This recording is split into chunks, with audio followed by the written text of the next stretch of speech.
just one more moment. We cook it, Joe. Jon Stewart just handed Donald Trump the roast of the year. No teleprompter, no mercy. The jokes flew faster than Trump's legal bills, and even MAGA hats couldn't shield the burn. Was it comedy gold or a full-on presidential takedown? Buckle up, because this one's legendary. How dare you! If anything, America is a recycling bin. Useless and made almost entirely of flesh. Jon Stewart has been the king of political comedy for years. The guy could roast a politician so bad they'd need a PR team just to recover from a 5-minute monologue. But lately, he's been on a bit of a hiatus, popping up here and there with the occasional hot take, but mostly laying low. That is, until now. And when Stewart steps up to the mic, you know somebody's about to catch fire. So now, as many on the left fear the future, as they should, many others rue the past. Joe Biden should have. So, what made him come out swinging like he's back in his Daily Show prime? Oh, just Donald Trump doing what Donald Trump does best, unleashing a fresh batch of chaos into the world. This time, it was a mix of his latest campaign rally meltdown, a few spicy legal troubles, and, of course, his never-ending greatest hits, crying about the media, claiming he's the victim, and tossing out conspiracy theories like Oprah hands out cars. How good a guy is Elon Musk? Right? You saw him last. How good? What the f? Wait, that's not election interference because he's for you? However, what was the exact occasion that triggered Stewart? Jon Stewart wasn't going to overlook Trump's most recent address, in which he somehow called himself the most persecuted man in American history, as if he were the political love child of Martin Luther King Jr. and Abraham Lincoln. Persecuted person in the history of our country. So, when I thought about it, I actually felt that he may... With the 2024 election heating up, everyone's been waiting for somebody, anybody, to step up and start punching back. Late night TV hasn't been the same since Stewart stepped away, and while a few hosts have tried, nobody quite delivers the roast with the same mix of sarcasm, intellect, and that signature, "I'm not mad, I'm just disappointed" energy, like Stewart. The cultural mood is practically begging for someone to cut through the noise and Jon Stewart just walk back into the game like Michael Jordan. You want to make America great again, you can't skimp on the details. The timing couldn't be more perfect. People are exhausted by politics, tired of the same sound bites, and looking for someone to call out the madness in a way that actually makes them laugh instead of cry. And let's face it, nobody dissects Trump's bizarre brand of chaos quite like Jon Stewart. It's like he has a sixth sense for BS detection, and the second Trump said he's the most persecuted man in history. Stewart's comedy radar probably started blaring like a fire alarm. The best part? Stewart doesn't just go for cheap shots, he builds his jokes like a prosecutor builds a case, stacking receipts, dropping facts, and delivering punchlines so sharp they could slice through one of Trump's oversized red ties. So when Jon Stewart finally stepped up and unloaded the roast, the internet basically erupted like the Super Bowl halftime show, only funnier and without the weird crypto commercials. Everybody's been waiting for someone to swing back at Trump, and Stewart just walked in, mic in hand, ready to remind everyone why he's the undefeated heavyweight champ of political comedy. Greatest refuge of scoundrels, as Shaggy would say, it wasn't me! Jon Stewart didn't just roast Donald Trump. He slow-smoked him over a fire of sarcasm, basted him in punchlines, and served him up with a side of you playing yourself. The first joke hit harder than a Wi-Fi outage at Mar-a-Lago. From there, it was open season. Stewart came in fully loaded, firing off facts sharper than Trump's golf swing on a cheat day.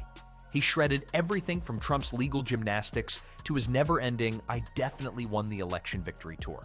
At one point, he compared Trump's comeback attempts to a flip phone trying to download TikTok. The crowd practically needed oxygen. Let's just say Trump's ego was in shambles, and the internet was throwing memes like confetti. But the secret weapon? Stewart wasn't just making jokes, he was dropping receipts like a CVS cashier. Every punchline came backed with a headline or a direct Trump quote. It was the perfect blend of comedy and cold, hard facts. Then came the nickname that broke the internet, Mango Mussolini. As soon as Stewart let that one fly, Twitter turned into a war zone. Memes flooded in. Trump in a tiny fascist uniform, orange spray tan perfectly blended with a little dictator mustache photoshopped in. Mango Mussolini started trending faster than Trump could hit Truth Social to clap back. Mango Mussolini, aka Donald Trump, is going. The best part? Stewart wasn't even trying to bury Trump. He was just holding up a mirror. By the time Stewart wrapped up, the internet was on fire. Twitter threads were breaking down every joke like it was a championship play-by-play. Half of social media was calling Stewart a hero. The other half was trying to figure out if Mango Mussolini could legally trademark his own nickname. Memes, reaction videos, and viral clips turned the whole roast into a full-blown cultural moment. Every punchline wasn't just funny, it was a truth bomb wrapped in sarcasm. This wasn't just another late-night jab. It felt like the comedy world finally clocking back in for duty. And judging by the internet's reaction, the people are very ready for round two. You already know Trump couldn't resist the bait. Within hours, he was on Truth Social, all caps, 3 a.m., rambling like a guy trying to win an argument with his microwave. The post? A greatest hits collection of the usual Trumpisms, washed up, not funny anymore, and the classic ratings disaster. But the funniest part? The only thing anyone could focus on was the fact that Jon Stewart actually got to him. Because if there's one thing Trump hates more than losing, it's being laughed at.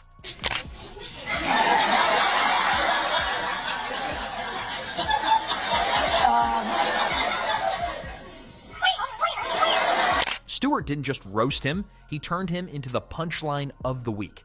And the internet was eating it up like an all-you-can-eat buffet. Twitter was absolutely nuclear. Memes were flying faster than Trump's legal team could type no comment. Someone edited Stewart's monologue into a fake Comedy Central roast with the caption, "When Jon Stewart comes out of retirement just to end your whole career again." But the real knockout? Stewart hit him with a nickname that might actually stick, Donnie Delusion. The second those two words dropped, it was game over. You could practically hear the meme factories firing up. By morning, Donnie Delusion was trending, and people were photoshopping Trump onto everything from clown costumes to Game of Thrones characters. Meanwhile, Trump's team was trying their best to play it cool, issuing one of those dry press statements calling Stewart irrelevant and saying the president was focused on more important issues.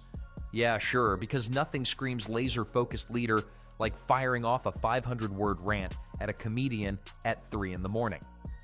They're eating the dogs, the people that came in. They're eating the cats. They're eating their... But here's the thing. Trump's ego has always been his kryptonite.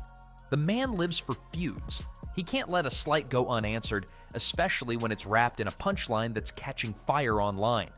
Every time someone called him Donnie Delusion, you just know he was pacing around Mar-a-Lago, steam practically coming out of his ears. Even celebrities couldn't resist jumping in. Ryan Reynolds tweeted, "Donnie Delusion sounds like a Vegas magician who keeps messing up his own tricks." But here's the funniest part. Stewart barely even acknowledged Trump's meltdown. He didn't need to. The jokes had already done their job. 1600 Trumpylvania Avenue was as disorienting and chaotic as I imagined. But then we had a weekend. The whole internet was roasting Trump on autopilot, while Stewart was probably sipping coffee in a bathrobe somewhere, scrolling through the chaos like a proud dad watching his kids absolutely wreck the neighborhood bully. So now the question is, does Trump double down or let this one slide? Honestly, we already know the answer. If there's one thing Donnie Delusion can't resist, it's making sure the joke drags on for days.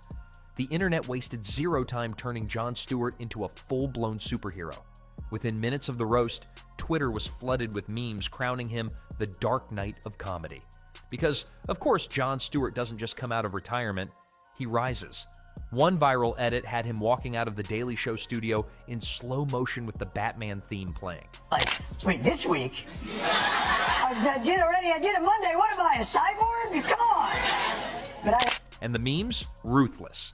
There were clips of Stewart dropping punchlines spliced with that classic WWE announcer losing his mind audio. Someone even photoshopped Stewart's face onto The Rock's body, holding a microphone like he just body slammed Trump through a table.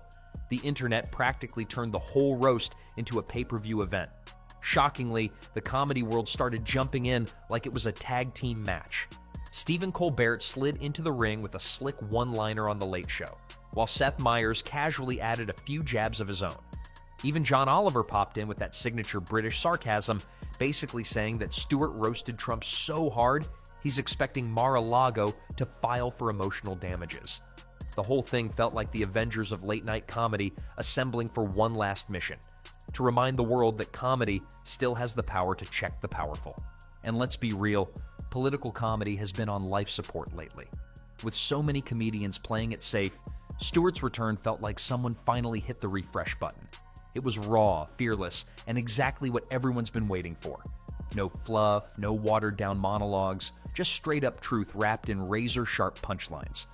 What made it hit harder is that Stewart didn't just come for Trump, he reminded everyone that comedy can still matter. Perhaps if we limit the coverage to the issues at hand and try not to create an all-encompassing spectacle of the most banal of details, perhaps... For years, people have been asking if late-night hosts went too soft on politicians, worried about losing sponsors or getting dragged online. But Jon Stewart showed up like he never left. So now the internet's debating one big question. Is Jon Stewart still the undefeated king of the roast? Honestly, who's even close? If there's a comedy GOAT conversation about the greatest comedy. Stewart just pulled a Michael Jordan and dropped 40 points after 3 years on the bench. But whether you're Team Stewart or think he went too far, one thing's for sure. He just reminded everyone that, when done right, comedy isn't just entertainment. It's a weapon. The fallout? Oh, it's definitely not just another viral moment. This could mark the official comeback of comedy as the people's truth serum. And let's not pretend people don't listen when Stewart speaks. His voice has shifted public opinion before. Just ask Congress after his legendary September 11th first responder speech. Now, he's got the mic again, and if history repeats itself, politicians might want to start updating their apology drafts. Thank you, Mr. President. I'd almost forgotten your penchant for casual cruelty and dickfoolery. Flames! But the bigger question is, are we entering a whole new era where comedy becomes the kryptonite for misinformation? When politicians spin, comedians translate. And honestly, people trust sarcasm more than press conferences these days. If Stewart's comeback lights the fuse, we could be looking at a whole new comedic rebellion, where truth comes with punchlines and nobody's ego is off limits.